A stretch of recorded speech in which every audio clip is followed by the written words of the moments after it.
They didn't just burn a flag. They lit a fire they couldn't put out. It happened on a quiet Tuesday afternoon sky. Cloudless breeze, gentle when the Black Reapers rolled through town on their matte black bikes. They stopped outside Anderson's. Hardware lit up cigarettes and laughed like schoolyard bullies. One of them yanked down the flag from its pole, stomped on it, and doused it in lighter fluid. Another struck a match and said, "Let's see what this old man stands for now." The flames licked upward, and they cheered clueless. They thought they'd just scared an old shopkeeper.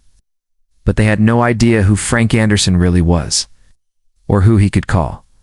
Frank Anderson had lived in that town longer than most folks could remember. 74 years old, lean as a fence post. With a silver beard and a stare that could freeze time, every morning, rain or shine, he'd step outside his hardware store, unfold that stars and stripes with worn hands, and raise it slow like a prayer.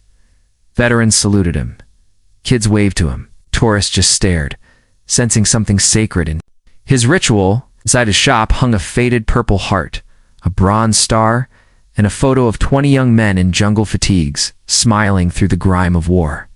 Folks never asked questions. They just called him Mr. Anderson.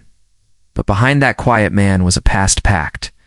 Away until today, the town had been under siege long before the flag burned. The Black Reapers weren't just bikers, they were a roaming gang of ex-cons hood, taking root in small towns where police budgets were thin and folks too scared to push back. In 3 months, they'd wrecked the diner, extorted the gas station, and sent the pharmacy owner packing.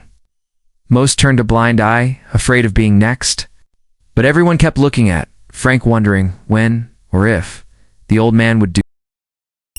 He kept raising that flag every morning, sweeping his sidewalk and keeping to himself. Until today, they didn't knock, didn't shout, just kicked down the pole and laughed as the banner hit the pavement. Frank stood inside behind the glass, watching. One of the Reapers flicked the lighter eyes, locked on Frank's reflection. "Bet you love this thing in Nam, huh?" he sneered. And then flames erupted. The red, white, and blue curled black. Frank didn't flinch. It didn't blink. He just turned around, walked to the back room, and opened a drawer he hadn't touched in years. Inside, a leather-bound book. He flipped it open, found a number written in faded ink, picked up the rotary phone and dialed. "It's Frank," he said. It said Frank. "It's time. Thunder Ridge. Same coordinates." At. "You still got that chopper?" At. A pause. "Then let's bring the boys home." The line went dead. Frank stared at the phone for a moment, then closed the book and walked outside. Smoke still hovered where the flag had burned, swept the ashes into a dustpan and said nothing. Across town, cell towers began pinging. In the next 6 hours, a different kind of rumble would roll into Thunder Ridge. It started with one pickup truck, dust trailing behind, then 2 more, and 5 motorcycles with American flags stitched to their jackets. By sundown, 17 men had shown up, then 30, then 50. No press. No cameras. Just hard men in old boots and newer scars, shaking hands and falling into formation. Veterans, Frank's brothers. They came in silence, one by one. Some limping, some in wheelchairs. Some walking tall with the kind of discipline that never leaves a man. Word had spread through something stronger than WIF through brotherhood. They didn't need to ask why they were there. They saw the burned flag and understood. The town watched from behind curtains and porch rails as the streets slowly filled. With quiet power, at the hardware store, Frank stood with his arms folded as the men assembled. "Same as before," he said. "Secure the perimeter. Keep civilians safe. We don't start the fight, but we finish it." And like clockwork, they moved. The Reapers returned at nightfall, roaring down Main Street, oblivious to what had arrived. Their engines snarled, the chains clinked, but they didn't notice the subtle changes, the parked trucks in strategic angles.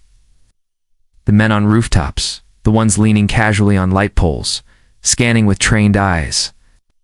"Look who called his retirement buddies," their leader sneered. Stepping off his bike, "You think grandpas with bad knees are going to stop us?" Frank stepped forward, slow and measured. "I think you made one mistake too many." The outlaw smirked and drew a knife. "You threatening me, old man?" Frank didn't blink. "No, Just warning you. We know how this ends. And end it did, but not in a shootout. Not in chaos. The moment the Reapers tried to push, the veterans responded like muscle memory, flanking, disabling, isolating. One shouted for help, only to find 3 ex-Rangers blocking his retreat. Another tried swinging a chain until a retired Marine gunnery sergeant disarmed him with a single move. No bullets fired. No lives lost. Just decisive, overwhelming control. Within minutes, half the Reapers had either fled or surrendered. Their leader was on his knees, panting, surrounded. He looked up at Frank and whispered, Who are you people?" Frank stared down, voice quiet as thunder. "We're the reason you get to burn that flag and still sleep free at night." Police rolled in after the dust had settled, finally emboldened to do their jobs. The veterans handed over zip-tied gang members without a scratch on them. The townsfolk came out in droves, cheering, weeping, hugging men they'd once feared. And then, without a word, Frank picked up a new flag, the same size, the same stars, the same stripes, and walked to the pole. One by one, the veterans stood, at attention. Silence fell over Thunder Ridge. As the flag rose, the wind caught it like a whisper from the past. It waved proudly again, symbol not of vengeance, but of unbroken resolve. Some people think flags are just fabric. But to men like Frank, they're history stitched in sacrifice. They carry blood, sweat, memories, and ghosts of friends who never came home. Burning one doesn't erase its meaning. It reignites it. That day, the Reapers thought they were strong. But they learned strength isn't noise. It's restraint.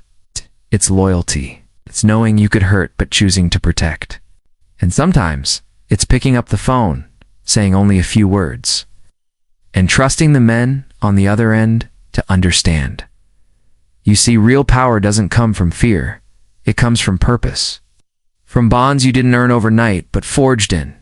The fire of combat, sleepless nights, and promises made on bloodied ground. The Reapers had numbers, but Frank had loyalty. They had intimidation. He had honor. And when that flag burned, they didn't just insult a man, they insulted a legacy. It's a debt that gets answered. Some say Thunder Ridge was saved in a night. Truth is, it was saved decades earlier when a younger Frank Anderson made friends on foreign soil and told them, "If I ever need you, I'll call." That call came, and not one man hesitated. They showed up not to fight, but to remind the world what real unity looks like. So the next time you see an old veteran sitting quietly on a porch, don't mistake his silence for weakness. Behind those eyes might be the strength of 100 men in, the number to call them home. If you felt something during this story, if it reminded you of someone you know, someone you've lost, or someone who stood tall when others ran, don't scroll past. Hit that subscribe button, because tomorrow's story? It's about a daughter who wore her fallen father's dog tags onto a base, made an entire brigade stop in their tracks.